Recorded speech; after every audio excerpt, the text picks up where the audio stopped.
Assalamualaikum warahmatullahi wabarakatuh. Selamat siang sahabat Sinar Tani. Alhamdulillah pada siang hari ini kita bisa ketemu dengan salah satu Dewan Pembina MPPI dan juga Ketua Umum Asbenindo, Asosiasi Perbenihan Indonesia, Pak Riki Gunawan.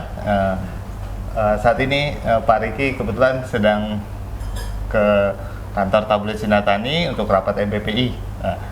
Jadi kita akan bicara sedikit banyak gitu ya tentang soal perbenihan di Indonesia sebagai pelaku utama di perbenihan. Kita ingin tahu bagaimana sih sebenarnya Pak Riki kondisi perbenihan di Indonesia dan bagaimana mungkin Pak Riki bisa jelaskan di dunia internasional ini seperti apa Pak Riki. Jadi di Indonesia dulu seperti apa, terus bagaimana kondisi kita bandingkan dengan dunia internasional, wah paling tidak ya se-Asia lah Pak gitu. Bagaimana Pak? Iya, baik, makasih Pak Yul. Kondisi perbenihan kita saat ini sudah lumayan baik. Cuma mungkin dari sisi regulasinya itu perlu ada banyak penyesuaian dari mulai varietas yang akan didaftarkan itu saat ini masih terlalu terlalu banyak persyaratan ya. Jadi mungkin itu perlu disederhanakan karena setiap varietas yang sudah didaftar bila kita mengikuti proses yang sekarang itu prosesnya cukup lama dan makan biaya banyak, tapi masih belum menjamin bahwa varietas itu akan bisa digunakan di pasar. Belum tentu bisa laku dijual di pasar. Ini dari sisi bisnis ya. Jadi itu mungkin perlu dipermudah, dipersingkat waktunya juga. Lalu dari sekarang yang sudah beredar, kira-kira mungkin varietasnya cukup banyak. Jadi setiap perusahaan mendaftarkan varietas-varietas baru, tapi yang dikenal oleh pasar, yang bisa diterima oleh pasar itu hanya sebagian kecil saja gitu. Jadi ini banyak resikonya lah. Jadi untuk mendaftarkan satu varietas itu resikonya cukup besar. Jadi belum terlalu banyak pihak yang bisa melakukan pendaftaran ini. Lalu kalau dari sisi luar negeri ya, jadi kalau kita bandingkan dengan luar negeri, itu di luar negeri pendaftaran itu lebih sederhana. Jadi kita bisa melakukan pendaftaran lebih cepat, lalu pengenalan pasar juga kita bisa lebih cepat. Kalau di Indonesia terus masih belum bisa melakukan hal yang sama, ya kita mungkin akan tertinggal dari sisi benih-benih yang baru, yang berteknologi baru. Kita saat ini sudah masuk kepada GMO. Benih GMO itu sudah diizinkan oleh pemerintah untuk beredar. Jadi ada beberapa varietas yang sudah disetujuin.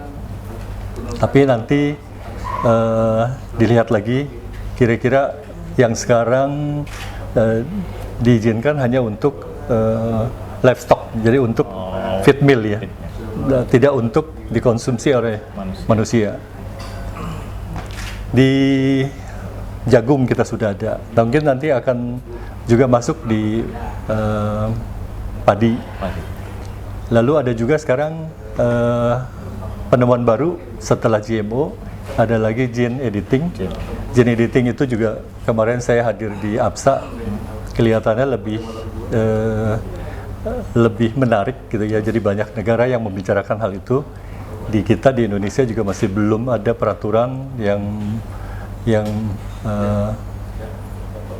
peraturan untuk mendukung gene editing ini gitu. Jadi mungkin saat ini masih dalam kajian. Mudah-mudahan nanti secepatnya kita juga bisa mengikuti perkembangan zaman. Gene editing di Indonesia juga mungkin sudah bisa dilakukan. Dari sisi benih jagung di Indonesia kita sudah beralih dari inbrida, dari komposit, jagung komposit menjadi jagung hibrida. Itu sukses luar biasa. Sampai saat ini kita mungkin sudah tidak perlu lagi mengimpor benih jagung hibrida, tapi kita sudah bisa memproduksi dalam negeri, bisa menanam mencukupi kebutuhan dalam negeri.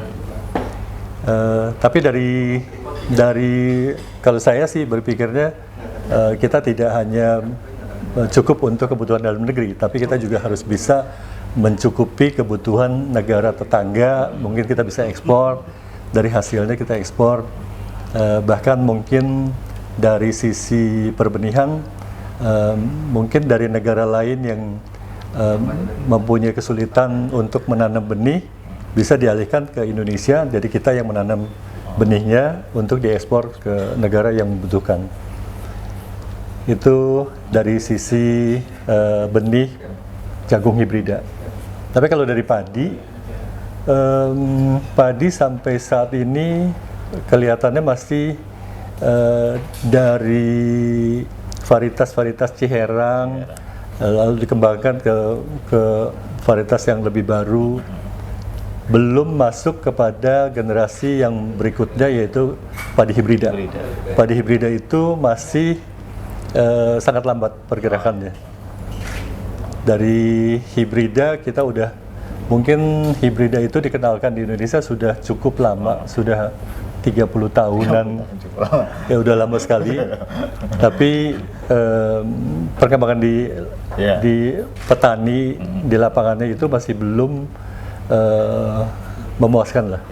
Saat ini masih sporadis lah. Kira-kira di daerah-daerah tertentu cukup banyak petani yang bisa merespon bahwa padi hibrida itu baik, meskipun harga benihnya lebih mahal, tapi mereka sudah paham kalau hasilnya itu akan lebih banyak panennya dibanding oleh inbrida. Itu juga perlu dukungan dari pemerintah.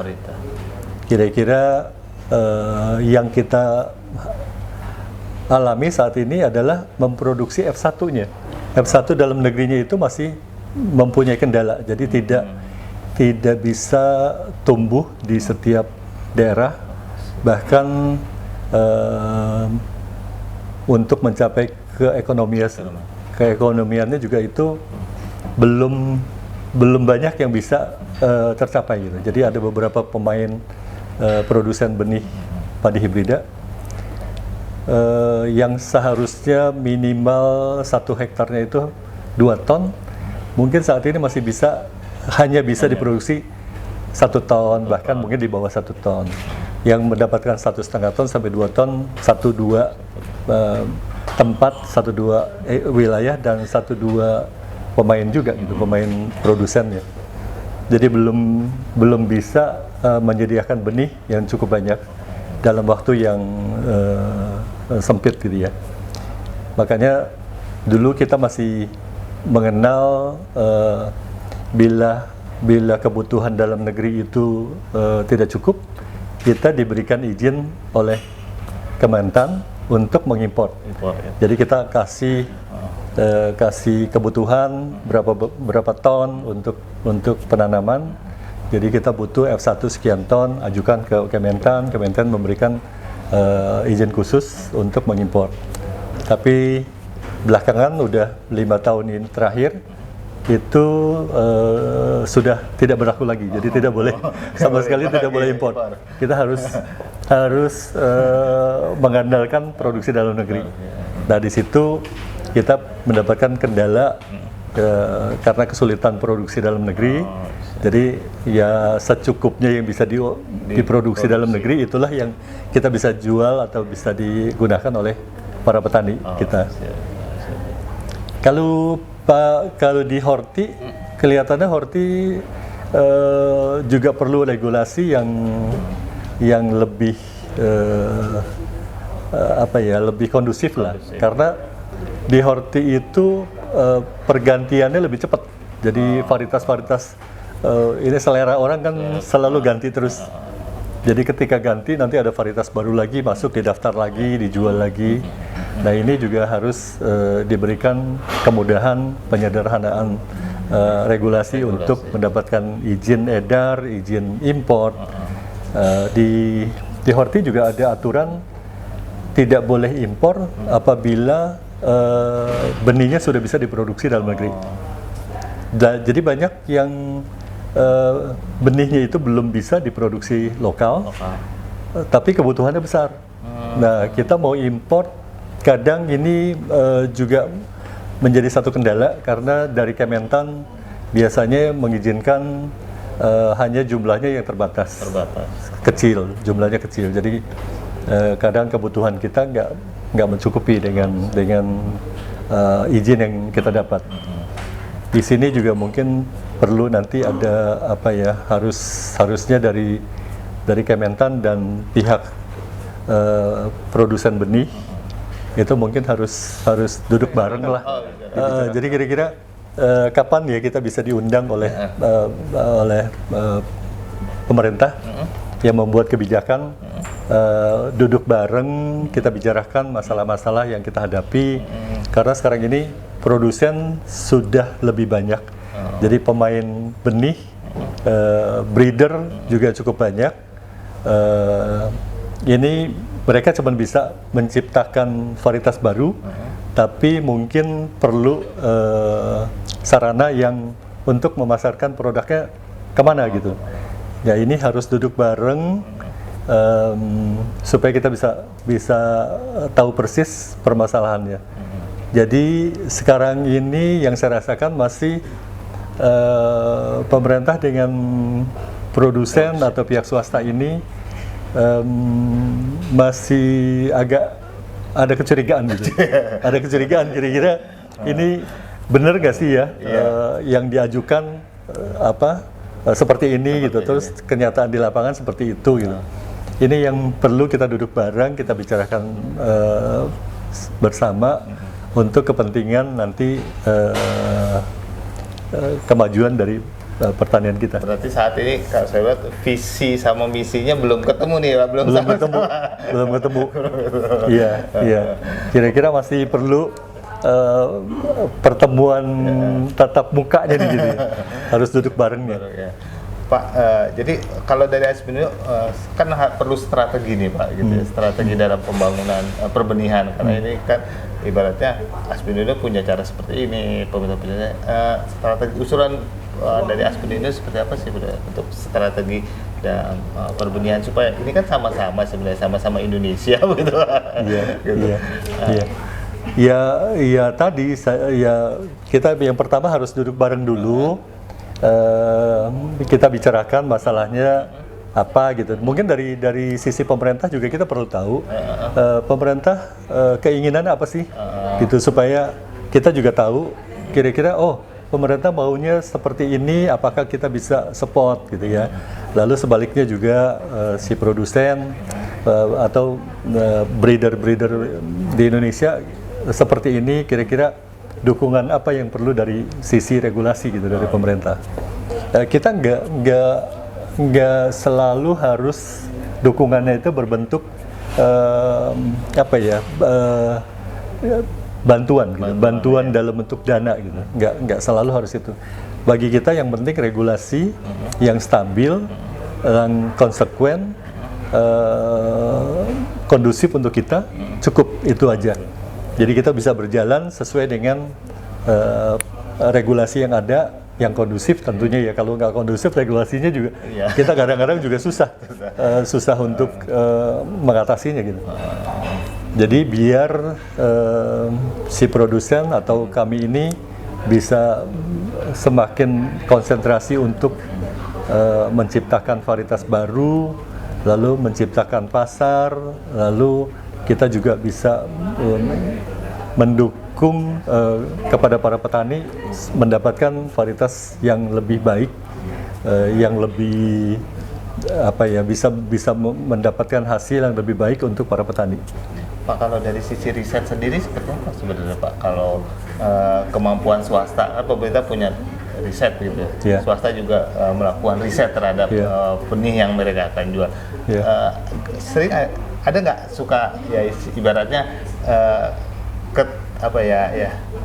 swasta pertukaran seperti itu, karena memang intinya kan perbenihan di risetnya itu begitu Pak. Di perusahaan benih kan ada yang kelasnya sudah multinasional, ada multinasional, ada yang menengah, ada yang kecil. Jadi biasanya yang sudah kelasnya multinasional itu mereka sudah punya riset center sendiri, mereka nggak terlalu bermasalah dengan sumber genetik, sumber varietas baru. Mereka bisa ciptakan setiap tahun, dan itu udah menjadi patokannya mereka untuk menciptakan varietas baru, karena setiap varietas itu ada umurnya lah, kira-kira 3-5 tahun itu harus diganti lagi dengan varietas baru yang lebih baik dari yang kemarin. Ini bisa dilakukan oleh multinasional. Tapi kalau yang menengah mungkin bisa lah sedikit, dia punya laboratorium, punya R&D-nya yang skalanya lebih kecil. Untuk yang kecil nggak bisa, nggak punya research center. Nah, mungkin lead bank dari pemerintah itu dibutuhkan di sini gitu. Jadi bagi perusahaan-perusahaan yang besar yang sudah mandiri, bisa R&D sendiri, itu tidak perlu diberikan varietas yang hasil dari lead bank. Jadi hasil dari lead bank tuh hanya bisa disalurkan kepada mereka-mereka yang tidak punya fasilitas yang kecil-kecil, yang menengah ke bawah lah. Itu bisa didukung dari lead banknya pemerintah. Lalu kolaborasi juga bisa, multinasional punya teknologi baru, mungkin bisa kerjasama dengan lead bank, kolaborasi dengan swasta dengan lead bank, mengembangkan yang sekarang ini sedang ramai dibicarakan mengenai gene editing. Itu mungkin yang bisa dilakukan. Oke. Pak, satu lagi Pak Riki, sebelum kita akhiri, harapan ke depan dari pihak Aspindindo untuk pemerintah, karena memang kita lihat perbenihan punya peran penting gitu ya dalam pembangunan pertanian. Tanpa benih ya nonsens gitu ya. Tidak ada tanaman. Tidak ada tanaman gitu ya. Seperti apa Pak harapan dari Aspindindo untuk ke depan untuk kepada pemerintah? Ya, harapannya adalah mungkin pemerintah perlu mengkaji ulang. Jadi kira-kira dari peraturan yang menyangkut perbenihan itu perlu dikaji ulang, dievaluasi lagi. Mungkin ada hal-hal yang tidak kondusif, dibuatlah lebih kondusif gitu ya. Ada beberapa peraturan yang menurut kami ini ada yang ada peraturannya tapi tidak digunakan gitu.